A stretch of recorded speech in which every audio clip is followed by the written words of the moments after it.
Hi everybody, this is Jen from Cookies, Cupcakes, and Cardio.com. Today is my birthday. So, to celebrate, I made these birthday cake pops. They're perfect for anybody's birthday, whether you're young or old. So let's get started. To make the birthday cake pops, we're going to be using chocolate buttercream, chocolate melting wafers, pink chocolate melting wafers, white chocolate melting wafers, vanilla cake crumbs, and as a topper to the cake pop, I've just cut a regular traditional wax candle in half, just using a pair of scissors, really easy. And we're going to be using cake pop sticks. And then for decoration, I'm just using the candy colored chocolate bits.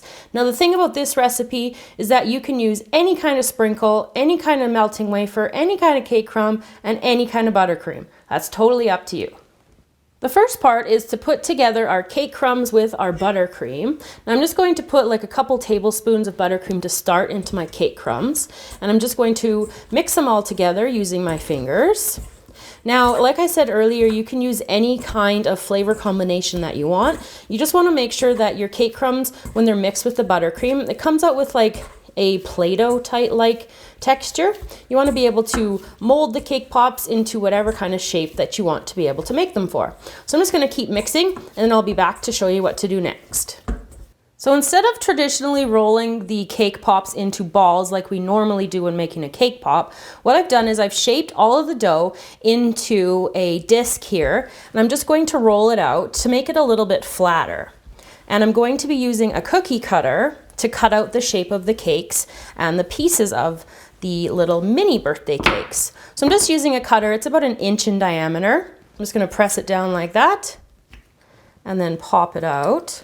If you use the end of your spatula, the end of your rolling pin, it kind of helps it come out there. Flatten that out just like this. Put it onto a parchment-lined board and then dip your cake pop stick into your melted white chocolate, just like that. Now for the individual slices of cake, same thing. I'm going to pop it out like this. Come on, you want to come. There we go. And then what I'm going to do is take a knife and then just cut it into a triangle like that.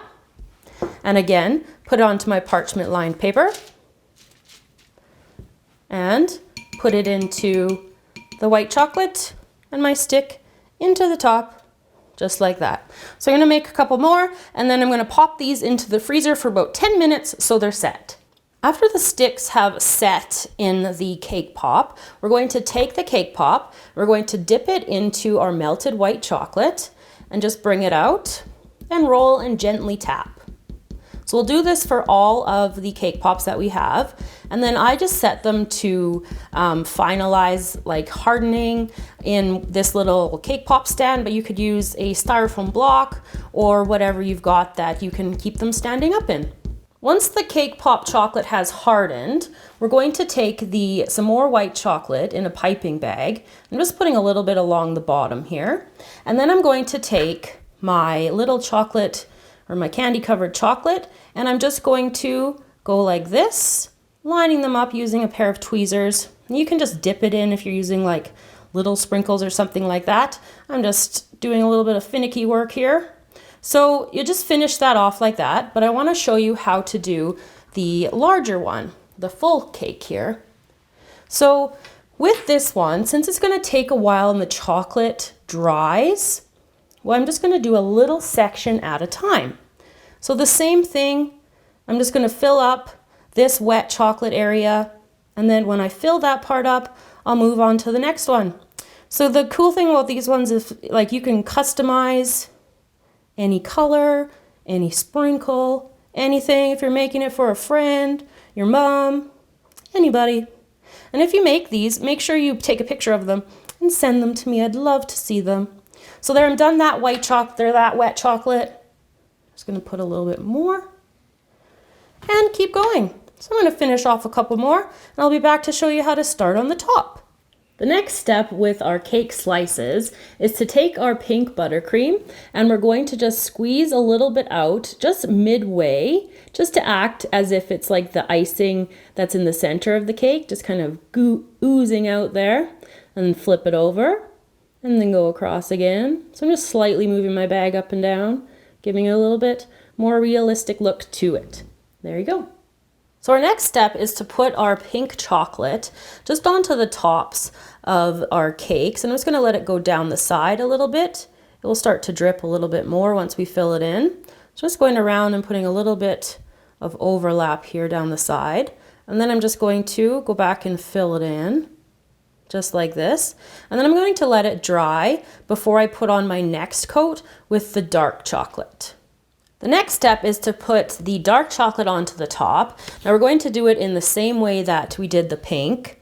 And this is obviously like totally optional, but I just think it adds like another nice little element onto the cake. It's just going around, kind of trying to go in between where the pink was dripping. And I'm just going to fill it in here. Uses a little bit less than we did with the pink. So I'm going to finish the rest of those off, and then we'll be back to add the candles. The last couple of steps are to put on the candle, and I'm going to put on some little red chocolate pieces because I just think they add a little bit of a touch of kind of finishing off like a cherry like you might find in a real bakery cake. So I'm just going to put these onto here, and I'm going to squeeze one more in after I put the candle on. I just don't want to bump it with my hand before I put the candle on. So like that. Now, into the center, enough chocolate so the candle will stick. You might have to hold it there for a couple seconds. Just like that. And then one more cherry, and we're done. So I'm going to finish off a couple more, and I'll be back to show you the finished product. So there you go, everybody, how to make birthday cake pops. I hope you enjoyed the tutorial today. Remember to subscribe to the channel, and you can find us on Instagram and on Tumblr. See you soon.